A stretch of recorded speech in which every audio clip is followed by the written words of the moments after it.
Thank you so much for the opportunity to meet with us and for all of you who have come to have this important conversation about remittances, challenges, opportunities, and where we can go from here. My dear sister, Dimanche, it's a pleasure to see you again, and I think it's twice in just a few days. We had the launch of our diaspora policy on Thursday, I believe, of last week, and one of the things that is big in this diaspora policy is actually the work that we are doing in remittances. And please allow me to stand on the protocols that have already been established. And thank you sincerely for this opportunity. I think from the onset, I want to express my deep gratitude to the IOM, to the FCDO, and through the FCDO to the UK government for their leadership and support in putting together this meeting, and also for availing this platform for us to have this important conversation about cost-effective and efficient remittance solutions. The strategic importance of this workshop in bringing together everybody in this room to address the cost of remittance transfers and to ensure maximum impact of diaspora contribution is timely, especially now when remittances are increasing both in amount but also just in people's understanding of remittances. Remittances, I think, are the story of every diaspora and are therefore the story of the development of any country that has a substantive diaspora. Kenya's story, of course, is irretrievably interwoven with our diaspora story and with our remittance story. As you all, I'm sure, are aware in this room, the story of Kenya's diaspora remittances has grown as our diaspora has grown, and I dare say as our support for our diaspora has grown. The story of many countries is really the story of their migrants, their diasporas, and their remittances. And you can see how very closely these things tend to be interwoven. Remittances in Kenya have grown not just in number, not just in impact, but also in our national psyche and our national conscience. We talk about remittances much more now than we did 5 years ago, 10 years ago. Remittances have, as you've heard, outstripped all of our forex earners, and not by a little bit. So the remittances last year rose by 18% from the previous year to $4.94 billion US. Big number. It's about 4 to 5% of Kenya's GDP. But $4.94 billion US meant remittances came number one, and then you have I wonder if the people from agriculture and tourism are here so that I can trash talk them a little bit. Then you have your usual, tourism, horticulture, tea, coffee, and so on. But here's the important thing about remittances. You have to add up number 2 all the way to number 8 to make up $4.9 billion.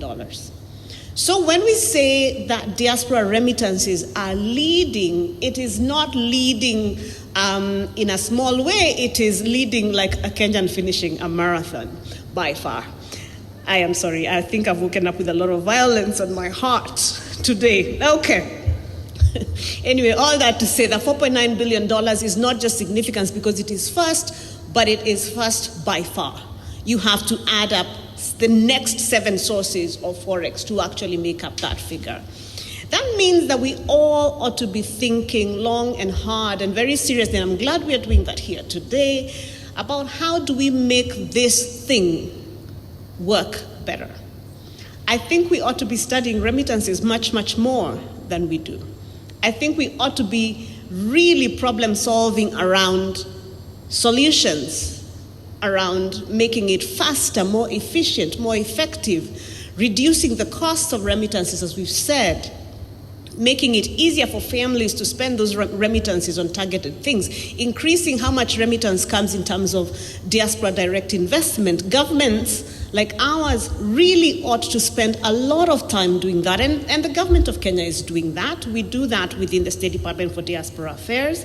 We have an entire unit whose entire job is to think about how to create an incentive framework for remittances that's led by my brother here, Ambassador Kabira and Munzala's team.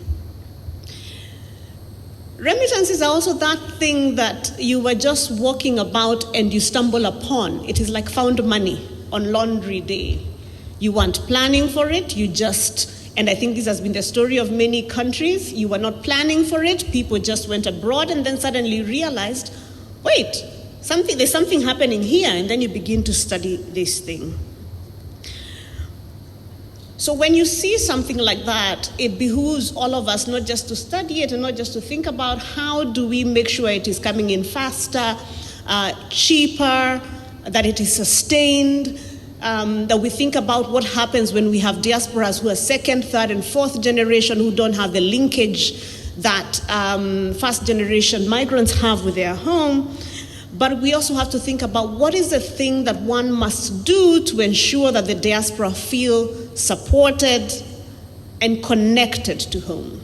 And that is where all of the diaspora engagement programs and support programs, such as our mobile consular services that we offer to the diaspora around the world, and engagement then really come in handy. So you have to do all of this work to support the diaspora. I think even as we continue to see this steady growth of remittances, and we do have targets, and we are hoping to grow those numbers, we must, as everybody in this room I think agrees, continue to address this issue of high remittance costs and to see how can we go to below the 3% mark. Kenya's average right now is 6%. I agree with my sister, the chief of mission at the IOM, that digital frameworks and digital platforms, particularly in this part of the world where this is how we live, can offer us a really important tool in dealing with these high costs. Ladies and gentlemen, as I have said, and maybe let me repeat myself, I want to reiterate the government of Kenya's commitment to ensure that we have affordable and secure remittance transfers, and we look to continue to work closely with the financial institutions, fintech regulators, innovators, regulatory bodies, basically everybody who is in this room or who is involved in that chain. I also want to reaffirm our desire to engage on modalities that will lead to the expansion of remittances and investments beyond the traditional options such as real estate and land buying. In other words, in the work that we do, we find our diaspora traditionally did certain things with their investments. They bought land, they bought houses. But not everybody wants to be an absentee landlord. Not everybody wants to buy land. But also, different generations of diaspora want different things. So we are asking for your partnership, particularly in private sector, in seeing how we can offer opportunities for investment to the diaspora in other sectors, in healthcare, in manufacturing, in agriculture, in fintech, or just simple money market products and that kind of thing. We're currently engaging stakeholders, and I think a number of you are meeting with us in different rooms to talk about different things. But as we look to establish and launch a diaspora bond, and we think that this instrument, the diaspora bond, is going to offer Kenyans abroad a secure and attractive option for their investment, but this will also allow the government of Kenya to source infrastructure funding for critical projects. If I might also add that in partnership with key stakeholders, one of the things that we've worked on with some of you in this room is our diaspora investment strategy, which is, my people tell me, is just about ready to launch. And in that diaspora investment strategy, we address some of the challenges that we are talking about here. Where are the new places people can invest? How do we make sure that they have financial literacy? And how are we removing the bottlenecks to these investments? There are certain inventions, of course, that we as GOK are putting in place to ensure seamless interconnectivity between remittance inflows and tangible investments in Kenya. But I also have to say that this is a largely private sector-led initiative, and we are here as GOK to support that. Ladies and gentlemen, to reflect on this workshop, I want to applaud the workshop's key goals around identifying challenges and opportunities, exploring policy and regulatory frameworks that support competitive and transparent remittance markets, and sharing best practices from countries with low remittance costs. And this is just to mention a few. I've also noticed that in terms of remittances, some of the most expensive remittance corridors are within Africa. It is very expensive to send money to our neighbors or to receive money from our neighbors, for example, much more than it is to receive from the global north or from places much, much farther. And these are things that we need to truly unpack. And, you know, and I'm sure the team here will be looking at, experiences from places like India and their unified payments interface, the Philippines dealing with digital remittance platforms and regulatory incentives, and Nigeria's work in diaspora bonds, similar to what Ethiopia has done, and so on. I think there's a lot for us to learn from from our neighbors or from people who have done these kinds of work before. As I conclude, ladies and gentlemen, distinguished guests, I want to urge all stakeholders that are here with us, whether you are government agencies or financial institutions, private sector, the IOM, and everybody with us today to work collectively in implementing policies that lower transaction fees and improve accessibility. Our diaspora who are here, and to encourage you to embrace secure and cost-effective digital remittance platforms that offer transparency and efficiency. I think Ms. Dimanche has made the case very, very strongly about the remittance to her mother and the, not just efficiency, but effectiveness of mobile-based platforms, and to see how we can continue to support these kinds of things. I also want to applaud the work that's being done in financial literacy, particularly with remittance receiving families, for us to see how we can continue to do that and to support financial inclusion initiatives that will drive economic empowerment for these households. Let me say that I am very optimistic that the deliberations and recommendations from this workshop will lead to impactful, not just policy decisions, but action points that very quickly can begin to get us to that point of practical solutions.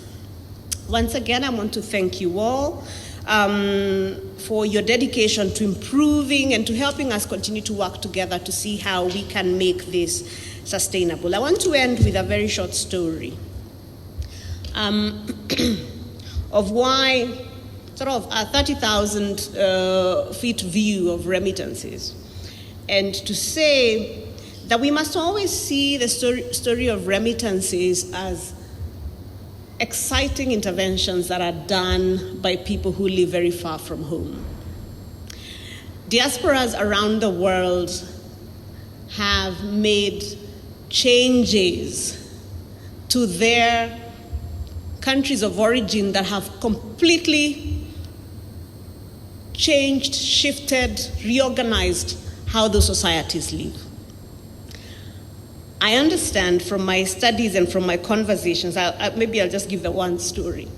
From my conversations and my interactions with colleagues around the world, that do you all know the phrase, how does that change, how does that affect, what is that thing we say when we are trying to say what's the importance of that? How does that one, say it. How does that affect the price of cocoa in? How does that, yeah. At least I grew up hearing that a lot. Is it just me? Did you? Well, clearly, either we grew up together or other people know this. I have heard that. I have heard people say that a lot. How does that affect the price of cocoa in Ghana? How does that affect cocoa growing in Ghana? The funny story, or the story that I wanted to end with, is that last year in my meetings with Ghana diaspora government bureaucracy, I learned that the first cocoa bean was brought to Ghana by a diaspora, by a member, or by a migrant. And that has completely shaped and changed Ghana's economy and everything that it has done, and how we see Ghana, and apparently the sayings of little girls and boys as in places as far as Kenya. These are the big, big changes that diaspora cause back in their homes. With that, ladies and gentlemen, I want to thank you.